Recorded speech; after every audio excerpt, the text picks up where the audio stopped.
जो अपना पिंडदान करके संन्यास लेता है और वो भयग्रस्त है। माफ करिए, नहीं चलेगा। सन्यासी कैसे बनता है? पिंडदान करके बनता है ना, अपना तर्पण करके सन्यासी बनता है। और जिनका हलक सूखता है, मैं उनसे कहूंगा आप शहीद हो जाइए। भारत में समर्थ गुरु रामदास जैसे लोगों की पूजा हुई है, ठीक है ना। आप केवल मेवा मलारी खाने के लिए हैं, चांदी का छत्र, सोने का सिंहासन, मेवा मलारी दक्षिणा ये आप लेंगे और बोलने में कहेंगे अरे अमिताभ जी आप मरवा दोगे, हैं? हमें डर नहीं लगेगा दरोगा जी आएंगे तो? अगर आप दरोगा से डरते हैं तो संन्यास मत लीजिए।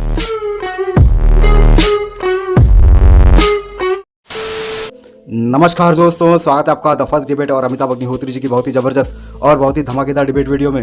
दोस्तों आपको तो याद ही होगा जब नए संसद का उद्घाटन हो रहा था तब तमिलनाडु से अधिनियम व्यवस्था वाले कुछ साधु संतों को बुलाया गया था और उनका खूब सम्मान किया गया था, खूब उनको तरजीह दी गई थी और खूब इतना उनका सम्मान हुआ था। दोस्तों पूरे हिंदुस्तान के और पूरे भारत के टीवी चैनल में आपने देखा होगा कितना उनको मान सम्मान किया गया था। लेकिन दोस्तों उनके ही राज्य तमिलनाडु से जब उदयनिधि और टी राजा उनके मंत्री इन्होंने सनातन के लिए अपशब्द कहा तब दोस्तों इन्हीं साधु संतों के मुख से एक शब्द नहीं निकला। तो दोस्तों इस डिबेट में आप देखोगे अमिताभ अग्निहोत्री जी इससे बहुत खिन्न हो गए और इन साधु संतों को खूब लताड़ रहे हैं। वो क्यों लताड़ रहे हैं, किस वजह से लताड़ रहे हैं, वो वजह भी आपको दोस्तों इस डिबेट में पता चल जाएगी कि अमिताभ अग्निहोत्री जी क्यों इतने खिन्न है। और दोस्तों कुछ और भी है इस डिबेट में जो आपको देखना आवश्यक है। पूरा डिबेट देखोगे तो आपको समझ में आ जाएगा क्यों स्पेशल है ये डिबेट, जबकि पुराना टॉपिक है, किसी ने लाया नहीं है अब तक ये डिबेट का जो ये टॉपिक है। इससे दोस्तों मुझे मिल गई, मैं आपके समक्ष ये टॉपिक लेके आ रहा हूँ। उम्मीद करता हूँ आपको ये विषय पसंद भी आएगा। तो दोस्तों चलिए शुरू करते हैं डिबेट वीडियो को। Let's start.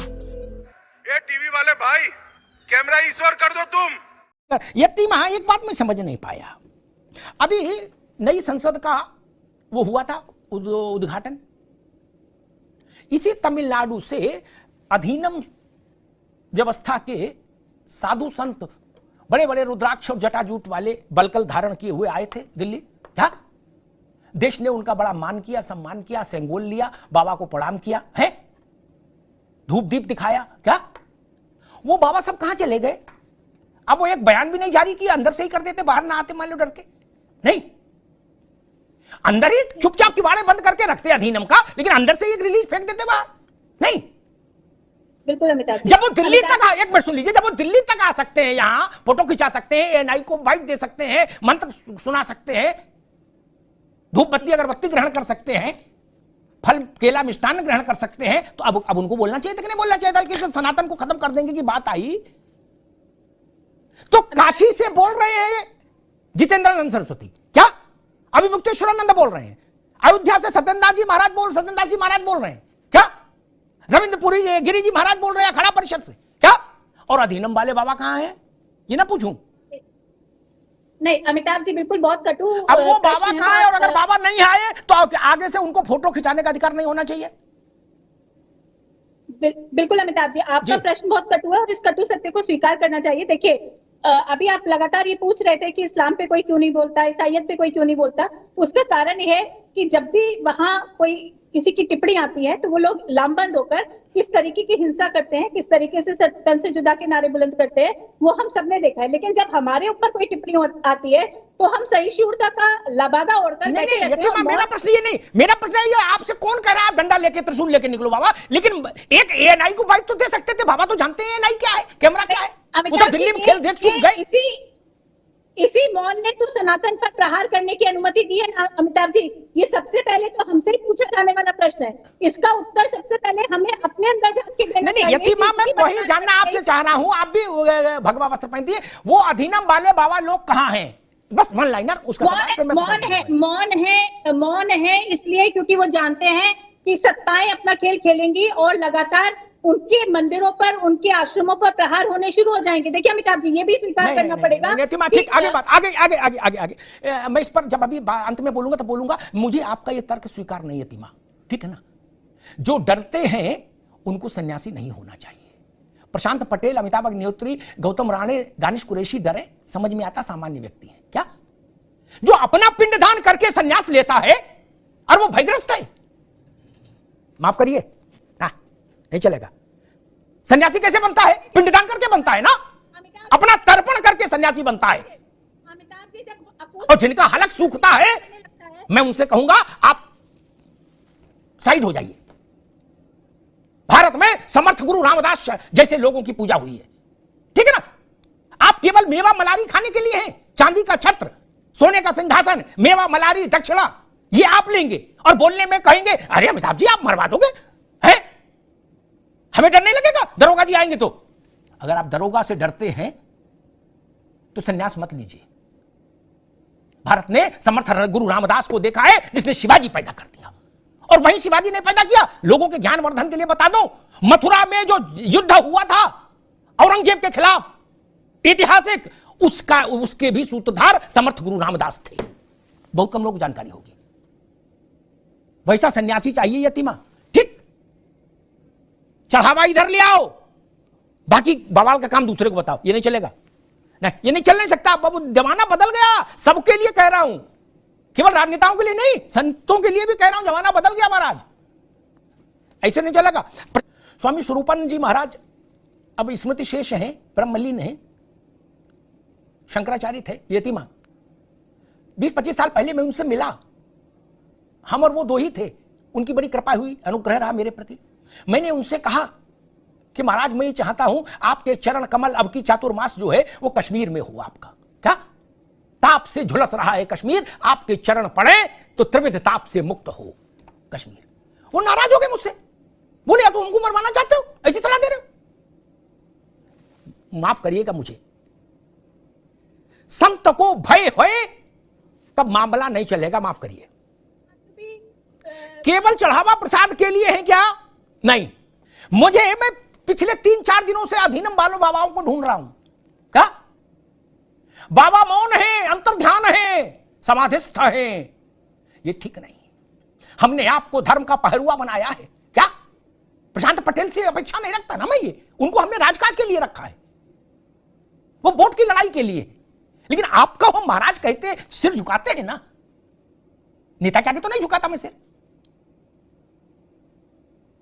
और आपका ये अंदाज कि कोई कह रहा है हम सनातन को जड़ से खत्म कर देंगे, और जिनका सारा वैभव, सारा आभा मंडल सनातन की कृपा से है, यतीमा सनातनी ही नहीं होंगे तो कौन सा मठ चलेगा, कौन सा मंदिर चलेगा? आपको भी अपने कपड़े खुद ही धो के सुखाने पड़ेंगे और अपनी रोटी खुद बनानी पड़ेगी क्या? नहीं, ये हजारों शिष्य, ये करोड़ों भक्त, ये अडानी अंबानी का लाइन में लग के दर्शन करना आपके, मैंने देखा है। ये किस लिए है? वो गंडा ताबीज के लिए तो है नहीं, किस लिए है? तो जब समय आए तो उस चुनौती को स्वीकार करिए। इस देश ने, मैं राम को किसने राम बनाया? एक संत ने, विश्वामित्र ने। विश्वामित्र भी अधीनम जैसे हो जाते तो क्या होता यतीमा? वो भी कहते मूंदहु आंख कतहु कछुना ही, तुलसी बाबा कह गए क्या? आंख बंद करो सो जाओ और किवाड़ा लगा लो क्या, और लाइट बंद कर लो, बवाली कटे क्या? बाहर कोई सनातन खत्म करे, कुछ खत्म करे, अपने से कोई मतलब नहीं क्या? नहीं ना, उन्होंने संघर्ष किया ना, एक राजा के पुत्र लाए और उसको राम बना के, भगवान बना के देवत्व तक पहुंचा दिया कि नहीं विश्वामित्र ने? अपने धर्म पर काम करिए ना। आपने धर्म छोड़ दिया, वो मोहल्ला छोड़ दिया, लेकिन रोज सुबह आके बवाल कर रहे हैं, पत्थर मार रहे हैं, क्यों भाई? आपने मोहल्ला छोड़ दिया ना, दूसरे मोहल्ले मकान ले लिया, अच्छी बात, वहां गृह प्रवेश कर लिया। बोले हाँ गौतम जी, बोले लेकिन रोज चले आते और एक पत्थर यहां मार चले जाते खिड़की में, क्यों? ये छूट नहीं मिलेगी ना। और प्रशांत पटेल वकील भी हैं, उनसे मैं कहूंगा कि इस बात पर भी क्या चिंतन नहीं होना चाहिए। वाणी संयम नेताओं के पास नहीं रहा, अभद्रता सीमा लांघ रही है, मर्यादा का चीरहरण हो रहा है। ऐसे ऐसे लोग पैदा हो गए हिंदुस्तान में जो करे हम सनातन को खत्म कर देंगे। अरे चंगे जाए, मंगोल आए, कौन कौन आए, वो नहीं कर पाए। बाबर से लेके, हूण से लेके, कौन कौन, अब्दाली और कब्दाली सब आके चले गए। किसने, कौन माई का लाल सनातन से खत्म कर दिया? ये क्या बेचते हैं? लेकिन क्या ये समय नहीं आ गया कि ईश निंदा जैसा कानून न सही, जैसा दूसरे देशों में है, दुनिया के खासतौर पर इस्लामिक देशों में, लेकिन कुछ कानून होना चाहिए। ये केवल भावनाएं आहत होने वाले मुकदमे से बात नहीं रुकती क्या? नेता की चमड़ी इतनी मोटी है, वो कहता लिखा दो मुकदमा, मैं देख लूंगा क्या? कह रहे ना वो ये उदय कि हम लड़ लेंगे मुकदमे। मैं ये नहीं कह रहा फांसी दे दो डायरेक्ट, लेकिन हां कुछ ऐसा तो हो कि भाई जेल की रोटी खानी पड़ेगी, जेल का पानी पीना पड़ेगा, क्या ऐसा कानून तो बनना चाहिए। ये अन्ना पशु भी की टाइप का आचरण तो बंद होना चाहिए ना, कि चांजा सिंह दे मारो। धर्म ने आपका क्या बिगाड़ा भाई? हर धर्म के अपने अपने सिद्धांत हैं, उसके मानने वाले हैं। और कोई कह रहा था कि हर व्यक्ति जो जिस धर्म को मानता है उसके लिए वो धर्म सर्वोपरि है। कोई अपने मां बाप के बारे में गलत बात सुनता है क्या? धर्म भी प्राण में बसता है, प्राण तत्व है। और भारत का प्राण तत्व अगर सनातन नहीं है तो फिर कौन है? इस्लाम की तो उम्र ही अभी 1400-1500 साल है कुल। ईसा से 1500 साल पहले, ईसा से 1500 साल पहले ऋग्वेद का रचना काल माना जाता है। उस समय कोई धर्म था क्या? ने गूगल देख के बताइएगा। नहीं था। तो जब नहीं था तो भारत का प्राण तत्व तो भक्ति भारत था। जनाम भारतम, ये ऋग्वेद के सूक्त में है शब्द भारत, भारत के जन। तो इसलिए मैं कहता हूं सारे धर्म उसके बाद आए, इसलिए प्राण तत्व तो यही। तो इसकी आलोचना का लाइसेंस हम किसी मुख्यमंत्री के साहबजादे को नहीं दे सकते। यह नहीं संभव है। यह संयम से नहीं रुक सकता, आलोचना से नहीं रुक सकता, तो कानून बनना चाहिए। किसी भी धर्म के बारे में बिलो द बेल्ट बात कोई करे उसको जेल डालो। शारीरिक मतलब वो होता कठोर कारावास, शारीरिक श्रम वाली जेल में भेजो। मजाक बना के रखा। कांग्रेस का क्या होगा, भाजपा का क्या होगा, किसको नफा होगा, किसको नुकसान होगा, छोड़िए। लेकिन हमारे धर्म को कोई लांछित क्यों करे? सबसे बड़ा सवाल ये। आपके पास दूसरे विषय है चुनाव लड़ने के लिए, लड़िए। नए विषय है, खोजिए। नहीं खोज सकते, राजनीति से संन्यास ले लीजिए। लेकिन इसकी अनुमति भारत में नहीं होनी चाहिए कि कोई सिरफरा खड़ा हो जाए माइक लेके और कहे कि ये एड्स है सनातन।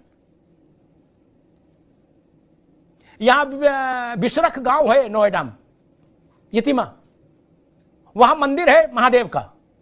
चंद्र स्वामी ने उसकी खुदाई कराई थी, 175 फीट खोदा था, तब भी शिवलिंग का मूल नहीं मिला। क्या? फिर बंद करके चले गए थे। जब शिवलिंग का मूल नहीं खोज पाए तो सनातन का मूल खोजोगे कि सनातन कब जन्मा? जो अजन्मा है वही अनंत है। धन्यवाद। तो दोस्तों डिबेट हो गई खत्म। वीडियो की पूरी उम्मीद करता हूं दोस्तों अमिताभ अग्निहोत्री जी की ये पुरानी डिबेट वीडियो आपको पसंद आई होगी। दोस्तों मैं पूरी कोशिश करूंगा कि अमिताभ अग्निहोत्री जी ने अब तो कुछ दिनों के लिए, कुछ महीनों के लिए संन्यास लिया है। अब पता नहीं कब वो अपने किसी चैनल में नजर आए, शायद हो सकता है वो अपने मीडिया में नजर आएंगे। अगर जब तक नजर नहीं आते तब तक दोस्तों मैं कोशिश करूंगा कुछ ना कुछ पुरानी उनकी ऐसी डिबेट वीडियो लेके आऊँ आपके समक्ष जो आपने कभी देखी ना हो। तो दोस्तों उम्मीद करता हूँ अमिताभ अग्निहोत्री जी की ये डिबेट वीडियो आपको पसंद आई होगी। ऐसी डिबेट वीडियो खासकर अमिताभ अग्निहोत्री जी की डिबेट वीडियो देखना आपको पसंद है तो फर्स्ट डिबेट के इस यूट्यूब चैनल को आप सब्सक्राइब करते जरूर जाओगे। मिलता हूँ मैं आपसे अगले वीडियो में। तब तक के लिए जय हिंद, वंदे मातरम।